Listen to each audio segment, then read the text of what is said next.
Do you ever wonder how those on the other side of the political spectrum feel about the world? For us on the right, it's easy to fall into despair when we look at the state of the world today. It seems like our nation states and Western civilization as a whole are headed in the wrong direction, and that the powers that be seem completely uninterested in fixing it. This feeling of pessimism has come to be known as the black pill on the internet. But do you ever wonder how people on the left feel? Surely, if we find ourselves in a difficult situation, they must be overjoyed at the direction our civilization is going in. Though I wouldn't refer to myself as being blackpilled because I do have hope for the future, I believe that the biggest obstacle that we face is the institutional dominance of the left.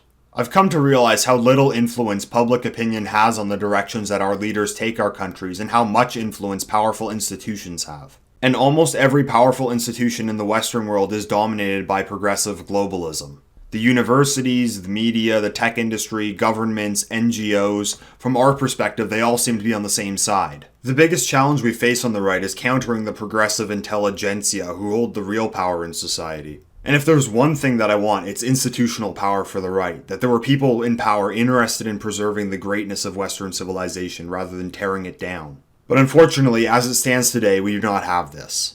So would someone on the left be pleased by the fact that they hold an institutional hegemony? That the intelligentsia is leading the West in a more progressive direction? Would this give a leftist a more positive outlook on the world? Well, my interactions with a leftist family member revealed to me just how many people on the left really do feel about the world today. Now, it might surprise you to know that I rarely talk politics in my personal life. I feel like there's a time and a place for it, and it should not by any means dominate your life. I only talk politics with my friends when it's appropriate, and I outright avoid talking politics with my family. The same can't be said for this leftist family member in question, though. He never gives up an opportunity to insert his politics into a discussion. This person has a master's degree in philosophy and works as a teaching assistant at a university. He's a self-described Marxist.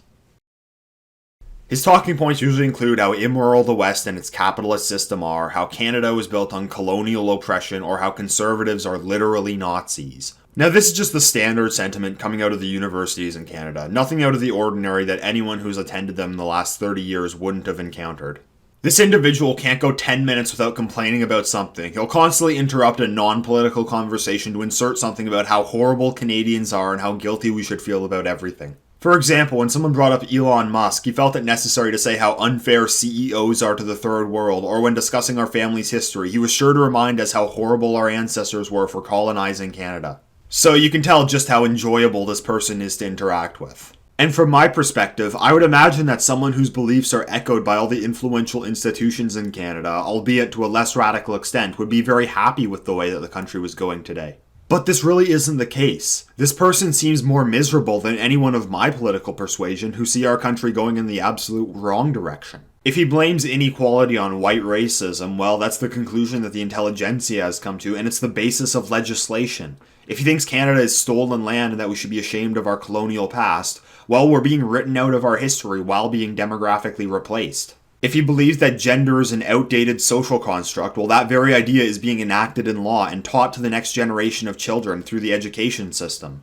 It seems like everything is going in his direction, yet this family member still remains as pessimistic and depressed as ever. It's never enough for him. No matter how far Canada drifts to the left, we're still an evil, capitalist, white supremacist patriarchy. And I know he'd claim that his views are dissident because he wants to overthrow the capitalist system, but this is bullshit. If he was any threat whatsoever to the powers that be, he wouldn't be able to teach his ideology to students in a university. Plus, he can be as loud and outspoken as he wants about his supposedly radical beliefs and face no repercussions. Meanwhile, right-wingers face the threat of loss of employment or in some jurisdictions legal action if they're not careful. I can only speak about my views behind an anonymous YouTube profile while he can teach his through a post-secondary educational institution. It's pretty clear who has more power in this situation.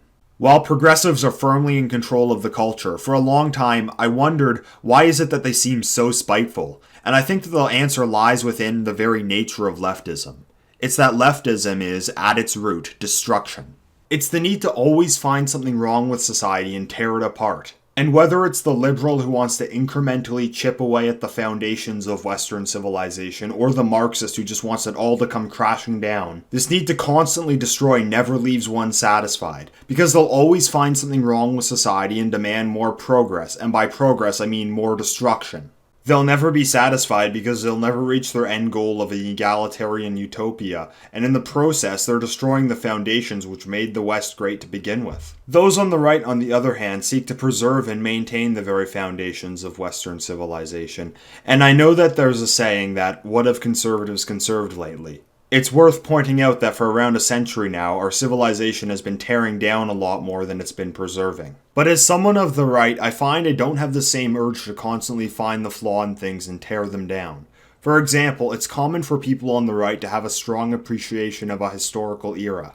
For me, I love the 19th century and Victorian era Canada in particular. I even made a video on it comparing it to the present day in my video on Maslow's hierarchy of needs. And I'm fully aware that the 19th century had plenty of problems, many of which we no longer have today, but I can admire the era for its art, the architecture, the morality, the pride they had in their civilization, and the greatness they achieved, in spite of the obvious problems that existed back then.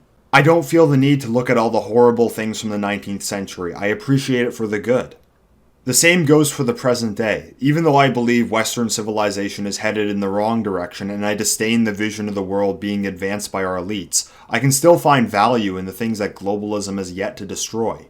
Despite the rampant materialism and consumerism that's become the norm, I can still enjoy an afternoon fishing in northern Ontario, the land my ancestors settled. Despite our cities being overtaken by depressing modernist architecture, I still have an appreciation for the old Victorian-style buildings where they still stand. Despite the feminization of men, I can still enjoy an evening at the shooting range with my buddies. And I don't want to overanalyze these things. I don't find it necessary to deconstruct them and find something wrong. I don't need to analyze power dynamics or oppression or any of that rubbish. Instead, I want to build upon the things that I love. I want to fill the empty void of modernity with something authentic. I wonder if my leftist family member can do the same. Can he enjoy a walk in the park without feeling guilty that he's on what he calls stolen land? Can he ask a girl to dance without feeling like he's reinforcing oppressive gender stereotypes? Can he admire a work of Renaissance art without feeling shame for holding Eurocentric beauty standards? I'd imagine he can, but for him, enjoying something authentic requires him escaping his ideology.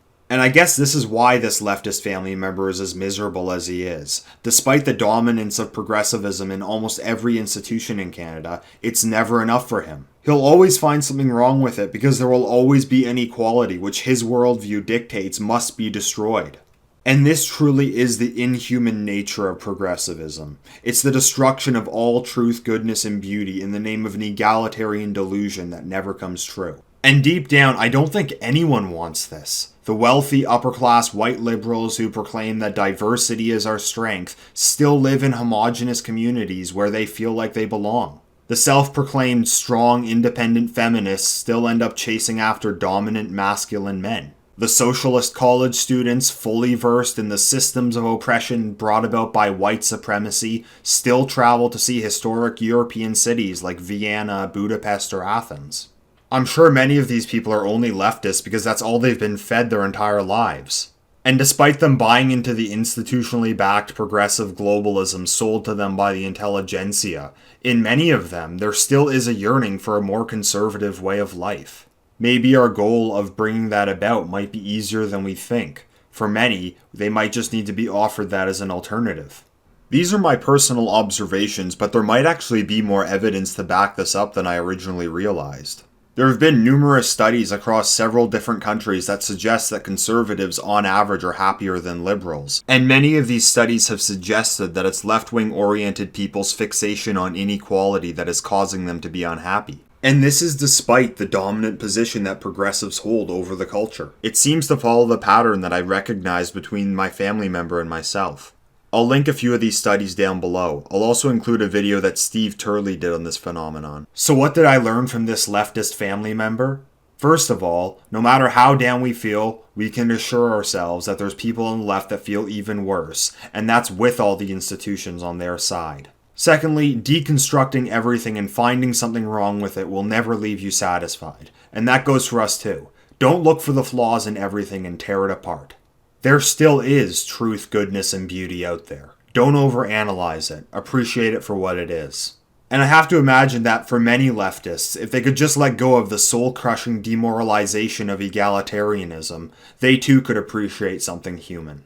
In the culture of the present day, being progressive is the default. That's what the cultural zeitgeist is giving people. I'm certain there's people out there just dying for an alternative, even if they don't know it yet. As for this family member of mine, if he could just let go of his egalitarian delusions, I can only imagine how relieved he'd be. Sure, he might need to confront some of the real issues that we're facing, but at least he'd have something real to appreciate.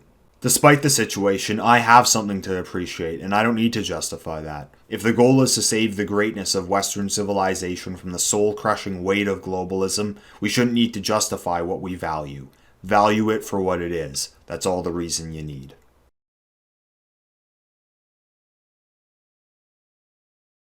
If you enjoyed this video, please like, share, or subscribe, and follow me on Twitter. And if you'd like to support the channel, you can now do so. Links are down below.